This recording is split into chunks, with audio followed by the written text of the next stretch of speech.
তাহলে বুঝতে পারছি ফুটওয়ার্কের আলোচনাগুলো। লং ফরওয়ার্ড ব্যাকওয়ার্ড কেন করবো সেটা আমরা দেখাইলাম, শর্ট ফরওয়ার্ড ব্যাকওয়ার্ড কেন করতে হবে সেটার একটা কল্পনা দিলাম, তারপরে সাফল দেখাইলাম যে কেন আমি বের হব, তারপরে আপনি একটা কোশ্চেন করলেন সেটার একটা অ্যান্সার দিলাম, এল স্টেপটা আমি কেন করব, ফেক স্টেপ দিয়ে কিভাবে কাজে লাগাবো। তাহলে ফুটওয়ার্কের আইটেম গুলো গেল এটা।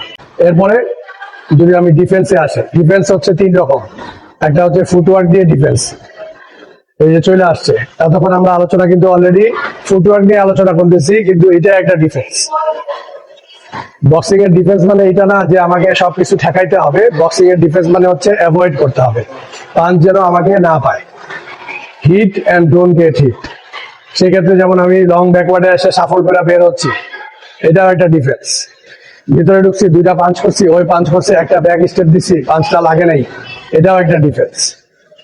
কথাটা কি বুঝাতে পারছি? তাহলে ফুটওয়ার্ক ডিফেন্স। তারপরে গেল হেড মুভমেন্ট। হেড মুভমেন্ট একটা গুরুত্বপূর্ণ ডিফেন্সিভ পদ্ধতি। হেড মুভমেন্টের জন্য আমরা 5টা আইটেম করছি।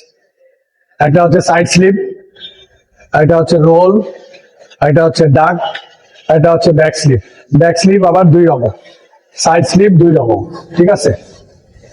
ডিস্টেন্সে দাঁড়াইলো। হেড মুভমেন্ট জিনিসটা ইঞ্চির খেলা। ইঞ্চির খেলা মানে বুঝছি, এটা কানের পাশ দিয়ে যাইতে হবে।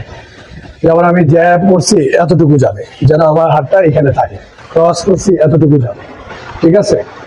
জ্যাব, ক্রস, এই হুক, হুক, ঠিক আছে। ডাক, ডাক, ব্যাক স্লিপ। হ্যাঁ, ব্যাক স্লিপের সাথে একটা পাও ইচ্ছা করলে ব্যবহার করা যায়।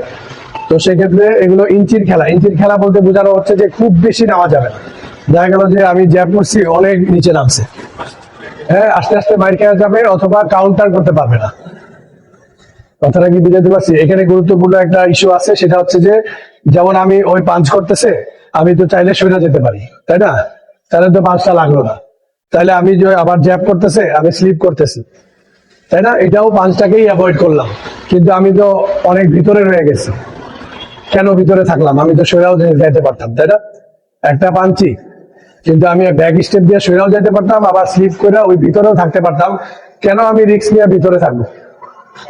কাউন্টার করার জন্য। এখন আমি যদি আবার অনেক নিচে নামি, তাহলে কাউন্টার কোড আসতে তো দেরি হবে। আর কতটুকু দেরি হবে? 1 ঘন্টা সময় লাগবে না? 1 সেকেন্ডের 100 ভাগের 1 ভাগ দেরি হইলেও ফাইটের মধ্যে, বক্সিং ফাইটের মধ্যে অনেক গুরুত্বপূর্ণ। কারণ ওইখানে হচ্ছে হিট অফ দ্য মুভমেন্ট। এতটুকু সময়ও অনেক বেশি। দেখা গেল যে অপোনেন্ট ওই মানে বক্সিং এর মাইন্ড ট্রেনিংটা বা আপনার ক্যাপাবিলিটি এত বেশি থাকবে যে ওই 1 সেকেন্ডের 100 ভাগের 1 ভাগটাও আপনার অপোনেন্ট যদি দক্ষ হয়, তাহলে সে দেখতে পাবে যে আপনার যে আসতে দেরি হয়, হ্যাঁ, ওই টাইমিংটাই মিলাই দিবে। যার কারণে মাথায় রাখতে হবে যে হেড মুভমেন্টটা ইঞ্চির খেলা। এটা হচ্ছে যে আপনাকে কানের পাশ দিয়ে ঘষা খেয়ে যাবে, এবং আমরা হেড মুভমেন্টটা এই জন্য রিস্ক নিয়ে থেকে করি, সেটা হচ্ছে যে আমরা যেন আমি কাউন্টার করতে পারি। তো এটার সাথেই চলে আসলো, হেড মুভমেন্টের সাথে আমরা কাউন্টারও প্র্যাকটিস করছি। তো কাউন্টার প্র্যাকটিস করার ক্ষেত্রে সাধারণত দেখা গেছে জ্যাব থেকে স্লিপ করছে, ক্রস করছে।